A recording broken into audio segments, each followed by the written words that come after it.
सूरज की तरंगे जब पड़ती है धरती पर तभी होता है सवेरा। आओ पेड़ लगाओ धरती बचाओ तभी कर पाओगे इस पे बसेरा। नमस्कार साथियों, स्वागत है आप सभी का फिर से एक बार ग्वालवंशी जीएस सेंटर में। और आज के सेशन में हम कवर करने वाले हैं पर्यावरण के बारे में। और पर्यावरण में आज हम पढ़ेंगे ग्लोबल वार्मिंग के बारे में, ग्लोबल वार्मिंग गैस के बारे में। ग्लोबल वार्मिंग क्या क्या होता है, turn down the heat theory किसके द्वारा जारी की जाती है। क्वेश्चन बन जाता है कि ग्लोबल वार्मिंग गैस किसे कहते हैं और ग्लोबल वार्मिंग में कौन कौन सी गैस सम्मिलित रहती है। क्लोरोफ्लोरोकार्बन कितने परसेंट होती है, नाइट्रस ऑक्साइड कितने परसेंट होती है, ये सारा का सारा जानकारी आपको यहाँ पर मिलने वाली है। आप देखिए, ये देखिए यहाँ पर ये है पृथ्वी, साथ ही ये है सूर्य। सूर्य की तरंगे पृथ्वी के ऊपर आती है 3 लाख किलोमीटर पर सेकंड से, एक सेकंड में 3 लाख किलोमीटर चलती है।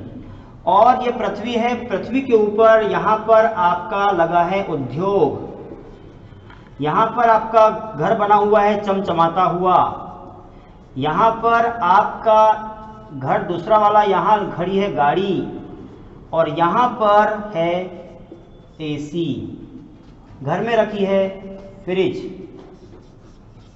उद्योग से निकलने वाला सल्फर के ऑक्साइड और नाइट्रोजन के ऑक्साइड, फ्रिज से निकलने वाला फ्रियोन गैस, गाड़ी से निकलने वाला कार्बन मोनोऑक्साइड गैस, और एसी से निकलने वाला सीएफसी गैस। और पूरे के पूरे उद्योगों से एक और गैस निकलती है जिसको हम कहते हैं कार्बन डाइऑक्साइड गैस। साथियों, सूर्य की तरंगे जब यहां पड़ती है, इन सारी की सारी गैसेस गर्म होकर के ऊपर उड़ जाती है, उड़ गई ऊपर, ऊपर जाके यहां पर एक परत बना लेती है। ये परत बना करके जम जाती है और उसके बाद में और तरंगे आती है। तरंगे आएगी क्योंकि गति ज्यादा है, 3 लाख किलोमीटर पर सेकेंड है, तरंगे आती है, गति ज्यादा होने के कारण इस परत को पार करते हुए पृथ्वी पे आ जाती है, और आकर टकराने के बाद गति कम होती है, वापस जाती है, लेकिन गति कम होने के कारण यहां से वापस लौट नहीं पाती है, यहीं से नीचे आ जाती है। तरंगे आसमान से आती है लेकिन यहां तक जाती है, फिर वापस आती है। इस प्रकार से यहां पर लगातार यह प्रक्रिया चलती है। इसी को हम कहते हैं ग्लोबल वार्मिंग। लगातार तापमान का बढ़ना ग्लोबल वार्मिंग कहलाता है।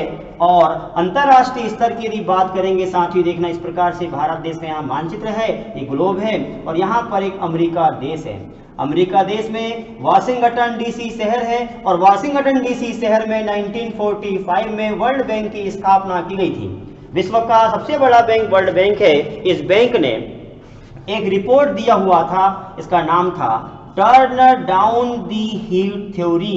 Turn down the heat theory, turn down the heat theory दी हुई थी। इसमें बताया गया था कि पृथ्वी का तापमान एक साल में 2 डिग्री टेम्परेचर तापमान बढ़ रहा है पर ईयर। एक साल में 2 डिग्री टेम्परेचर तापमान बढ़ रहा है। अब सोच सकते हैं कि इतना ज्यादा तापमान बढ़ने के कारण ये समस्या उत्पन्न हो रही है, पृथ्वी गर्म हो रही है, आप 30 डिग्री टेम्परेचर पर रह नहीं पाते हैं। और यहां आप देखो हर साल 2 डिग्री टेम्परेचर तापमान बढ़ रहा है। किस कारण से? ये कारण है जिस दिन हमने ये गैसेस को निकालना कम कर दिया, सल्फर के oxide, nitrogen oxide, Freon gas, carbon dioxide, carbon monoxide gas, ये सब निकालना यदि कम कर दिया, उसी दिन हम लोग इसके ऊपर कंट्रोल कर सकते हैं। साथियों, 1985 में ध्यान देना होगा, यहाँ पर एक देश, इस देश का नाम फ्रांस है। फ्रांस के पेरिस में 1985 में समझौता हुआ था, इसका नाम था पेरिस जलवायु समझौता। जो पेरिस जलवायु समझौता हुआ था, इस पेरिस जलवायु समझौते में स्पष्ट किया गया था कि दुनिया के संपूर्ण देश अपने अपने देशों में इस प्रकार से नियम बनाएंगे कि वो संपूर्ण देश ऐसा नियम बनाकर लागू करे कि कार्बन डाइऑक्साइड की मात्रा कम हो, कार्बन उत्सर्जन पे कंट्रोल करे, जिससे कि कार्बन डाइऑक्साइड कम निकलेगा तो उससे ग्लोबल वार्मिंग की समस्या खत्म होगी और व्यक्ति आसानी से रह पाएगा।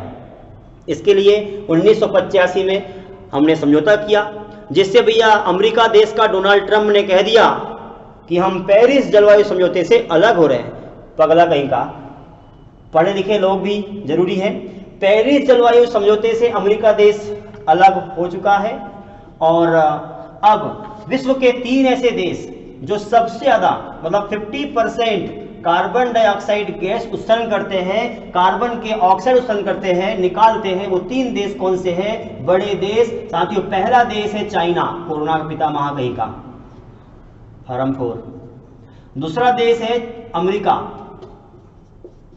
और तीसरा देश का नाम है इंडिया। भारत भी किसी कम नहीं है, लगातार उत्सर्जन कर रहा है कार्बन डाइऑक्साइड का।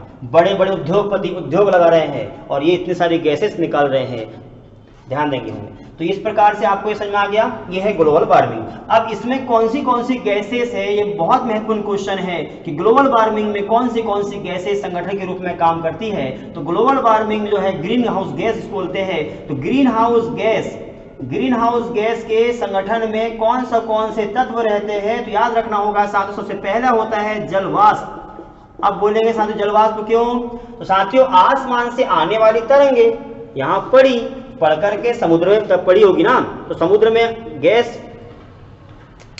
जैसे ही पड़ी, पानी उड़ा, भाप बन के ऊपर उड़ने लगा, वो गया, वो चला गया, ऊपर जाके जम गया। स्वाभाविक होगा, सबसे ज्यादा जलवाष्प 60% होता है। फिर ये तापमान से दूसरे नंबर पे उड़ के जाता है कौन सा? कार्बन डाइऑक्साइड, ये जाता है 20%। उसके बाद में और भी गैसेस से, तो कार्बन डाइऑक्साइड गैस, अब जलवायु तो गैस है नहीं है, जलवाष्प गैस थोड़ी, तो पानी के तो भाप है, ये है कार्बन डाइऑक्साइड। तो ग्लोबल वार्मिंग गैस या ग्रीन हाउस गैस कहते हैं कार्बन डाइऑक्साइड को। इसके बाद इसमें होती है मीथेन, और मीथेन जो होती है ये होती है 7%। उसके बाद में होती है ओजोन गैस, और ओजोन गैस होती है 5%। तो जलवाष्प 60%, carbon dioxide 20%, methane gas 7%, ozone जो है O3 गैस जो है 5%, कार्बन एक होता है इसमें और भी, उसका नाम है कार्बन टेट्राफ्लोराइड। और इसकी मात्रा आसमान में उड़ते हुए जो पहुंचती है गैस, ये पहुंच जाती है 2%। CFC पहुंचती है 1%। ये CFC वही वाली है, क्लोरोफ्लोरोकार्बन। देखें क्लोरोफ्लोरोकार्बन, ये जाएगी आसमान में ओजोन मंडल होती है, आसमान में ओजोन मंडल को नुकसान पहुंचाने का काम ये करती है। और ग्लोबल वार्मिंग में महत्वपूर्ण गैस का नाम ये वाली है। ये दोनों क्वेश्चन इंपॉर्टेंट है, एक क्वेश्चन CFC वाला, एक क्वेश्चन जो है कार्बन डाइऑक्साइड वाला। तो green house gas carbon dioxide को, और ओजोन मंडल को नुकसान पहुंचाने वाली गैस का नाम है CFC गैस। साथियों उम्मीद करूंगा आपको यहां तक का पूरा इधर माइंड में समा गया होगा। बताओ समाया कि नहीं समाया, पूरा याद हुआ कि नहीं? ग्रीन हाउस गैस किसे कहते हैं? कार्बन डाइऑक्साइड को। और ओजोन मंडल को नुकसान पहुंचाने वाली गैस कौन सी है? उस गैस का नाम है CFC गैस। कहां से निकलती है? AC से।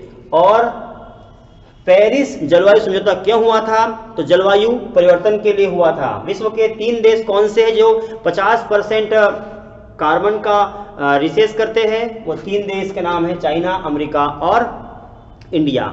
चलिए, ये आपको उम्मीद करूंगा समझ में आ चुका होगा। कल आपको अगला वीडियो फिर मिलेगा। कल तक के लिए जय राम जी की।